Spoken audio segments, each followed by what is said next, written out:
Hello viewers, কেমন আছেন সবাই? আশা করছি সবাই অনেক ভালো রয়েছেন। বন্ধুরা, কিছুদিন আমি একটা আগে ভিডিও আপলোড করি যে সেই ভিডিওতে আমি দেখিয়েছিলাম যে ডিপিআই কিভাবে বাড়াতে হয় এবং ডিপিআই কি জিনিস, এই বিষয়গুলো নিয়ে আলোচনা করেছিলাম। এবং সেই ভিডিওতে আমি আরও বলেছিলাম যে কিভাবে ডিপিআই বাড়াতে হয় সেটাও আজকে আমি দেখিয়ে দেবো। কিন্তু দুর্ভাগ্যবশত কি হয়, আমি ডিপিআই যে কিভাবে বাড়াতে হয় সেই ভিডিওটার যে ক্লিপ মানে আমি তৈরি করে রাখছিলাম, কিন্তু সেই যে ক্লিপটা সেটা আমি হচ্ছে যে ভিডিও এডিটিং এর সময় দিতে ভুলে গেছি। তো কারণবশত সেখানে আমি দিতে পারিনি যে ডিপিআই কিভাবে হচ্ছে যে বাড়াতে হয়।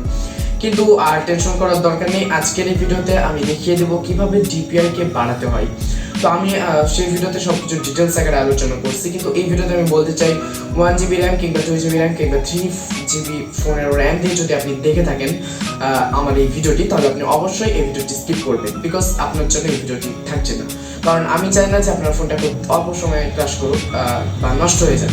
তো আমি চাই যে আপনার ফোনটা একটু ভালো থাকুক। তো 4GB র্যাম যাদের আছে, 6GB র্যাম যাদের আছে, 8GB র্যাম যাদের আছে, তারাই আজকে এই ভিডিওটি একদম সম্পূর্ণ দেখবেন।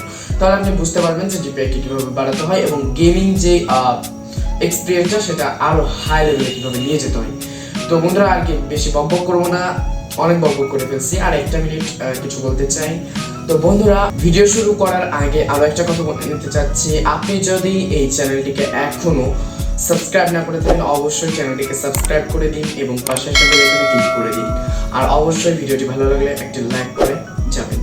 এবং যদি ভিডিওর মাঝে কিংবা প্রথমে কিংবা শেষে কোনো জায়গায় আপনার বুঝতে সমস্যা হবে, হতেই তো পারে, তাই না? তো তাহলে আমাকে অবশ্যই কমেন্ট বক্সে সেটা ইনবক্সে জানাবেন, আমি অবশ্যই আপনার কমেন্ট অনুযায়ী সেটাকে সলভ করার চেষ্টা করব। তো চলুন শুরু করা যাক। ওকে গাইস, সর্বপ্রথম আমরা আমাদের ফোন থেকে সেটিংস ওপেন করব। সেটিংস ওপেন করার পর এখান থেকে নিচে একটু ড্র্যাগ করব। তো আপনারা সবাই খুঁজে বের করবেন অ্যাবাউট ফোন কোথায় লেখা আছে। তারপর এখান থেকে আপনাদের হচ্ছে যে আমার যেহেতু রেডমি নোট 8 ফোন, সেক্ষেত্রে আমার ডেভেলপার অপশানটা অন করা কিন্তু খুবই সহজ। আর হচ্ছে যে ডিপিআই অন করতে গেলে আপনাকে অবশ্যই ডেভেলপার অপশানের প্রয়োজন হবে। তো আমরা যেটা করবো, এই ভার্সনে আমরা এখান থেকে 8বার ট্যাপ করবো। তো আপনাদের যাদের নর্মাল ফোন তারা হচ্ছে যে অ্যাবাউট ফোনে গেলে আপনার একটা অপশান পেয়ে যাবেন, সেটা হচ্ছে যে সফটওয়্যার ইনফরমেশন। দেন এখান থেকে আপনার একটা অপশান পেয়ে যাবেন বিল্ড নাম্বার। ওই বিল্ড নাম্বারে আপনি যদি একটা জাস্ট ক্লিক মানে 8টা বার ক্লিক করেন, তাহলে আপনার ডেভেলপার অপশানটা কিন্তু অন হয়ে যাবে। তো আমার অলরেডি ডেভেলপার অপশান অন করা আছে। তারপর আপনার একটু নিচে, একদম নিচে চলে আসলেই ডেভেলপার অপশান পেয়ে যাবেন। অন্যান্য ফোনে, আমার ফোনের ক্ষেত্রে আমি অ্যাডিশনাল সেটিং থেকে ডেভেলপার অপশানে চলে গেলাম।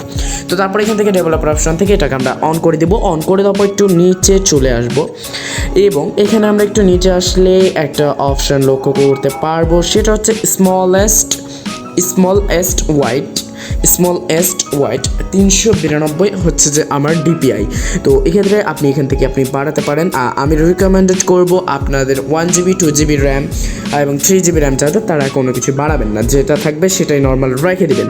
এবং যাদের 4GB RAM 6GB RAM 8GB RAM, আমার যেহেতু 392 আছে, আমি এখান থেকে চাইলে 500 করতে পারি কিংবা 700 করতে পারি, বিকজ আমার 6GB র্যাম। তো আমি অত হচ্ছে যে দরকার নাই আমার অত ডিপিআই বাড়ানোর। আপনার এখান থেকে করে জাস্ট ওকে করে দিলে আপনার যে আইকনগুলো, অ্যাপসের যে আইকনগুলো দেখতেছেন, এগুলো যত বাড়াবেন তত ছোট হবে এবং যত কমাবেন তত বিগ মানে বড় হয়ে যাবে। সো ভিউয়ার্স, আজকের মতো এতটুকু। ভিডিওটি ভালো লাগলে অবশ্যই একটি লাইক করুন, কমেন্ট করে জানান আপনার মতামত, আর অবশ্যই এই ভিডিওটিতে একটা লাইক দিন। ধন্যবাদ সবাইকে, আল্লাহ হাফেজ।